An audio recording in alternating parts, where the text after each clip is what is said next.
Denso Eribis di kinaya ang bilis at liksi ng Hisametsu Spring. No Gia inside the court sa Denso kinulang sa atake ang kupunan. Nakajima, Nagaoka at Adams pinagtulungan ang Densong mapataob.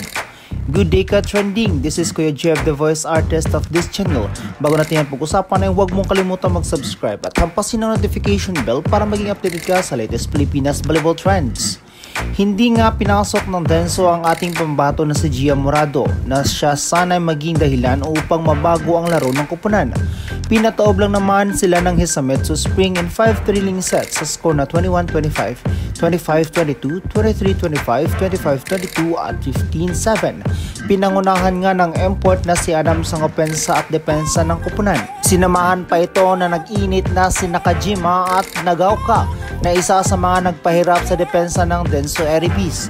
Naging smooth naman sa simula ang Denso sa unang set kung saan naging unstoppable nga rito si Rosa Maria at Minami Nakamoto. Tuloy-tuloy nga ito hanggang makuha nila ang unang set sa score na 21-25. No Gia Morado pa rin nga ang kalawang set kung saan ay naghihirap nga maghabol ang kupunan ng Denso ay pinilit pa rin ng coach na hayaan at hindi sinasaban ang mga players nito.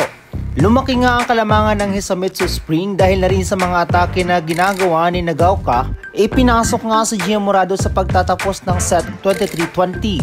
Dito nga ay sinubukan pa nitong lumaban ngunit 2 consecutive errors nga ang naging dahilan upang makuha ng Hisametsu Spring ang ikalawang panalo 25-22. Sa ikatlong set naman ay wala pa ring pagbabago sa laro ng dalawang kupunan. Ngunit mas pumabor nga dito ang laro ng Denso kung saan ay uminit na si Maria. Back row at front row attack ay naging effective ito.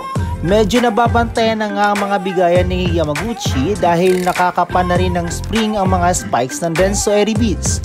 Dahil nga sa naging unstoppable si Maria ay tinapos nito ang ikatlong set sa score na 25-23. Naging mahirap na nga para sa Denso na mapigil ang atake ni Nakajima dahil na rin sa mas na-execute ng setter ng Hisametsu Spring ang kanyang mga spiker. Gumana nga rito ang kanilang middles at hindi ito nasasabayan ng Eribis. Maliban nga rito ay naparami rin ng errors ng Denso, especially si Minami Nakamoto, kaya't mas lalong lumubo ang kalamangan ng Spring. Hindi na nga napigilan ng Denso ang pag-arangkada ng Hisametsu Spring at kinuha nito ay kaapat na set sa score na 25-22. Hindi nga nakatikim si Gia Morado ng mataas na playing time sa larong ito kahit napakaganda ang ginawa nitong laro sa nakaraang laban kontra Hitachi. Pero kahit sa 5th set ay wala pa rin Gia Morado nakita sa laban.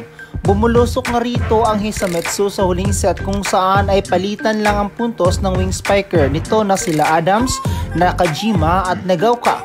Nakuha na nga ng Hisametsu ang ikalimang set dahil na rin sa error ni Rosa Maria na nagbigay ng panalo sa Hisametsu Spring 15-7. Hindi nga nagkaroon ng tiwala ang coach kay Gia kahit maayos ang laro nito sa nakaraang laban ay hindi pa rin ito pinagbigyan ng pagkakataon na muling buhayin ang kanilang kupunan.